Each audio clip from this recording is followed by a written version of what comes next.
Sahabat kenang kebersamaan dengan Esther Aprilita pramugari korban pesawat ATR 42500. Esther Aprilita Sianipar pramugari pesawat ATR 42500 dimakamkan di TPU Gunung Gadung, Kecamatan Bogor Selatan, Kota Bogor, Sabtu, 24 Januari 2026. Pemakaman diwarnai isak tangis keluarga dan sahabat. Grace Hosiana menangis saat mengingat sosok Esther yang juga merupakan sahabatnya sejak duduk di sekolah dasar, SD. Kalau saya dari SD kenalnya. Dan berteman baik juga, kata Grace kepada Tribun News Bogor. Usai pemakaman. Ia mengenali Esther sebagai sosok periang, ceria, setia kawan, atletis dan menyukai olahraga. Esther juga merupakan sahabatnya yang sering bercanda. Teman bercanda dengan saya, banyak momen soal bercanda dengan beliau yang paling berbekas di saya soal bercanda itu, ujarnya. Ia pun mengungkapkan sempat berkomunikasi sebelum kejadian atau pesawat yang ditumpangi Esther menabrak gunung. Ia pun awalnya tidak percaya bahwa Esther menjadi salah satu korban pesawat. Saya masih chattingan terakhir sampai tanggal 16 lalu, chat saya dilihat Saturday DM saya. Kemudian hari Minggu dinyatakan jatuh, saya tidak percaya waktu itu awalnya, ujarnya. Ia masih percaya adanya mukjizat dan Esther ditemukan selamat. Namun, takdir berkata lain. Esther dinyatakan meninggal dunia saat ditemukan oleh tim SAR gabungan. Sebelumnya, Esther Aprilita Sianipar pramugari pesawat ATR 42500 dimakamkan di TPU Gunung Gadung, Kecamatan Bogor Selatan, Kota Bogor, Sabtu, 24 Januari 2026. Pemakaman dimulai pukul 12.50 waktu Indonesia Barat. Peti jenazah Esther dikeluarkan dari mobil ambulans dan langsung digotong menuju liang lahat. Peti ini berwarna coklat dan ditutup menggunakan kain ulos khas suku Batak. Keluarga, kerabat, serta rekan Esther terlihat mengantar jenazah sampai ke liang lahat. Mereka mengelilingi liang lahat dan mendengar pendeta memimpin doa. Keluarga inti dari Esther pun terlihat membawa nisan serta karangan bunga.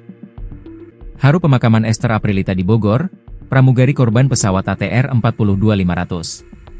Esther Aprilita Sianipar pramugari pesawat ATR 42500 dimakamkan di TPU Gunung Gadung, Kecamatan Bogor Selatan, Kota Bogor, Sabtu, 24 Januari 2026.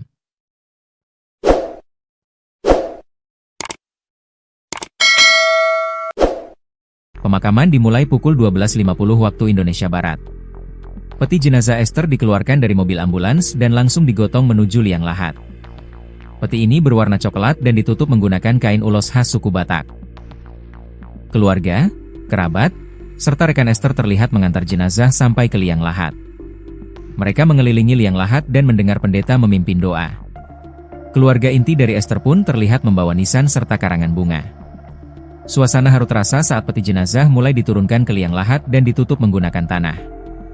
Isak tangis terdengar lirih dari keluarga serta kerabat Esther yang hadir di pemakaman.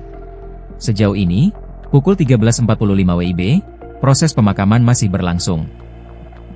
Sebelumnya, sebelum dimakamkan di TPU Gunung Gadung, jenazah Esther disemayamkan di rumah dukanya yang berlokasi di Komplek Perumahan Bukit Rancamaya, Desa Ciherang Pondok, Kabupaten Bogor sejak pagi tadi. Jasad Esther disimpan di dalam peti berwarna coklat. Kain berwarna coklat juga terlihat dipasang. Sejumlah kerabat dan rekan almarhumah mengaku sangat terpukul atas kepergian Esther yang dikenal sebagai sosok pribadi yang ramah dan periang. Kehadirannya kerap membawa keceriaan di tengah lingkungan pertemanan maupun keluarga. Catline, 25, salah satu sahabat dekat Esther, mengungkapkan rasa kehilangan yang mendalam. Ia mengaku telah bersahabat dengan Esther sejak 15 tahun lalu. Saya sahabatan sudah 15 tahun. Dia itu periang, suka menghibur teman-teman, kata Catline. Kebaikan pramugari Florencia semasa hidup, aktif bantu anak kurang mampu. Florencia Lolita Wibisono pramugari yang tewas dalam kecelakaan pesawat jatuh ternyata punya rekam jejak yang mengesankan. Florencia merupakan pramugari pesawat ATR 42500 yang jatuh di Gunung Bulu Saraung. Semasa hidupnya, pramugari ini karib disapa Olen, aktif berkegiatan sosial dan peduli pada anak-anak kurang beruntung. Pramugari Florencia Wibisono atau yang akrab disapa Olen masuk dalam daftar korban jatuhnya pesawat ATR 42500. Jenazah Olen merupakan korban kedua yang ditemukan tim SAR pada Senin, 19 Januari 2026, dan berhasil diidentifikasi pada Rabu, 21 Januari 2026. Kabid Dokes Polda Sulsel, Dr. Muharis mengatakan bahwa pihaknya langsung melakukan identifikasi korban kedua yang diterima Biddokes Polda Sulsel pada Selasa, 20 Januari 2026, malam. Jenazah dengan nomor postmortem 62B. 01 cocok dengan antemortem nomor AM004 teridentifikasi sebagai Florencia Lolita Wibisono jenis kelamin perempuan umur 33 tahun dengan alamat apartemen Watt Tower A Unit 216 Buleleng, Jakarta Timur, kata Dr. Muharis dikutip dari Kompas.com, Rabu, 21 Januari 2026. Tim DVI gabungan yang melakukan identifikasi korban, terdiri dari tim DVI Biddokes Polda Sulsel, tim DVI Pusdokes Polri, tim Iden Polda Sosial, tim Pusiden Polri, dan Departemen Forensik dan Medikologal Fakultas Kedokteran Unhas. Tim DVI gabungan melakukan pencocokan medis korban melalui identifikasi sidik jari dan data gigi. Melalui sidik jari, data gigi, properti, dan ciri medis, paparnya. Setelah resmi dinyatakan gugur dalam tugas, kebaikan-kebaikan Olen semasa hidup menjadi cerita yang banyak diungkap di media sosial.